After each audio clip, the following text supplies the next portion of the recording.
Assalamu alaikum wa rahmatullah. My name is Muhammad, the moderator of PhD Live Talk series. This series consists of friendly conversations that discusses some of the challenges facing PhD researchers and sharing their experiences and stories with everyone. This podcast is divided into two parts. The first part discusses a new model that can be used to generate strategies to prevent crime. The second part will focus on some of the aspects to consider before deciding to undertake a PhD. The episode's guest speaker is Jose Hernandez.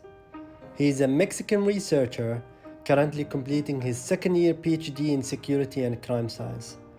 His research falls under the Latin America and Caribbean unit at UCL Jill Dando Institute. Jose holds a bachelor degree in economics from Guanajuato University in Mexico and a master's degree in economics as well from University in Mexico. Welcome, Jose, to the PhD Live Talk series. Could you please tell us what is your PhD about? Hello, how are you? My name is Jose Hernandez. I'm studying a PhD in security and crime science at Jill Dando Institute, part of the University College London. I'm from Mexico. Before to come to London, I was working in the Ministry of National Security and with the Mexican Federal Police.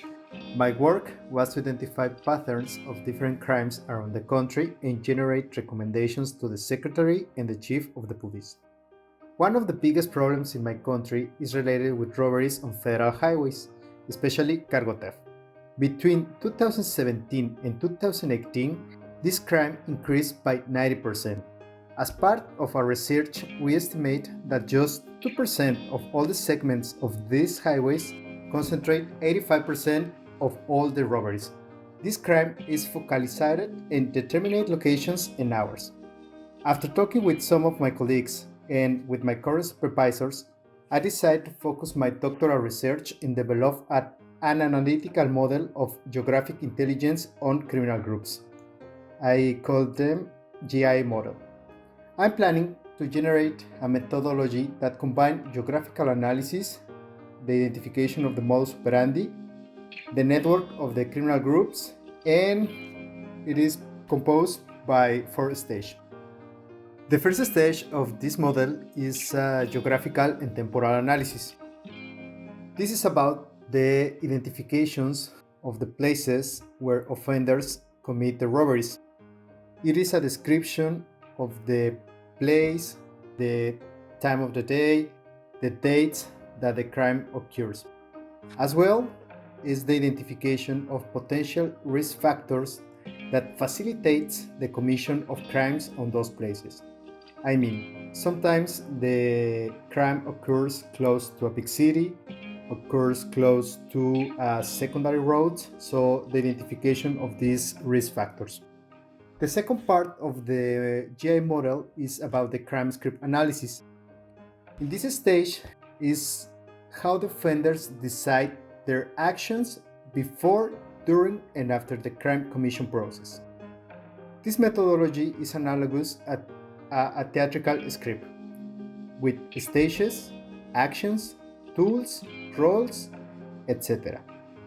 In the case of the offenders, this methodology plans to identify how they planning their actions, what are the tools and guns required to commit the crime, and which are the most relevant stages and actions of the crime commission process.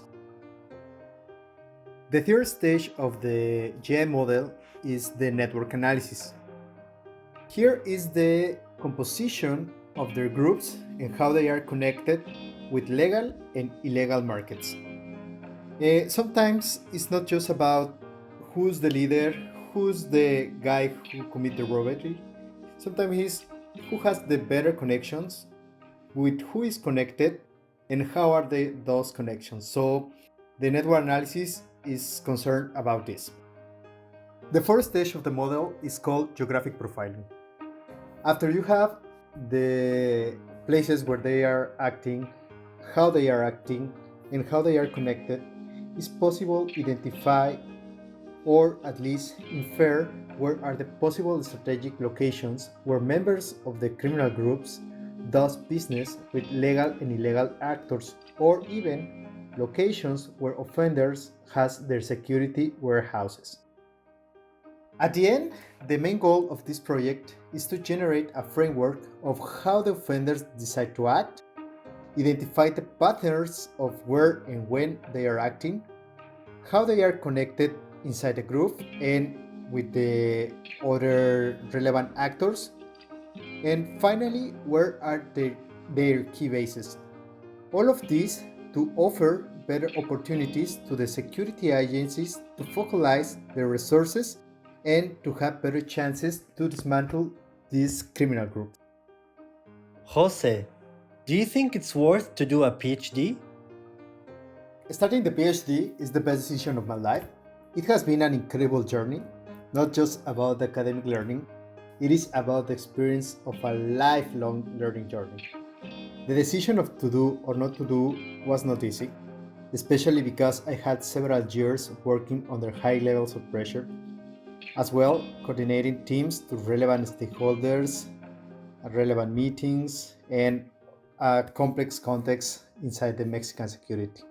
However, my interest to generate new knowledge and to be more specialized in my field, as well to develop new professional and personal skills too, gives me the impulse to apply and came to one of the most prestigious universities around the world, and eventually become a researcher with the highest academic and professional qualifications. In your opinion, who should not do a PhD? Apply to any postgraduate course is not an easy decision, especially in the case of a PhD. Master degrees has its own complications, but it is more dynamic and intensive courses of 1 or maximum 2 years. Meanwhile, the PhD is at least an inversion of 3 years that requires a lot of commitment, passion, discipline, and resilience. PhD is a decision of life. I mean, you need to be very confident that you want to invest 3 or 4 years of your life studying, reading, writing, and dealing with all the different change over that time. As well, being conscious of the restrictions of the limited resources to develop all that you want. Sometimes the data is not available, you need to change all the framework of your research, even your supervisors could change, so you need to deal with this and with all the different contexts. A PhD is not just a key to academic world or to get a job in a scientific lab or to get a job in a most prestigious enterprises. It's more than that. It is the commitment of a person to generate new knowledge. And if you're not sure of ready to this kind of commitment, maybe this is not the best path for your professional career. What is your take-home message for other researchers in deciding to do a PhD or not? To decide if to do or not to do a PhD is not easy. You need to be very clear, first of all, with yourself about what do you really want to do in the future, what are you waiting to get with a PhD, how you visualize your professional future, what are your resources, not just the financial ones. It is about personal skills as discipline, resilience, commitment, etc. At the end, the PhD could be the best decision of your life because you will develop a lot of new capabilities in different aspects of your life. Of course, the academic part, new knowledge, new methodologies, but you can develop too the experience share with people around the world, with people who came to different parts, different continents, with different backgrounds, and maybe this could be the most amazing part of the PhD. Sharing this experience can help you not just to become a better academic, help you to be a best person. And this is the magic of a PhD. If you are a committed person and you really want to develop new knowledge for the future, the PhD is the best option for you. Stay tuned for our upcoming episodes, and we hope you find something useful in them.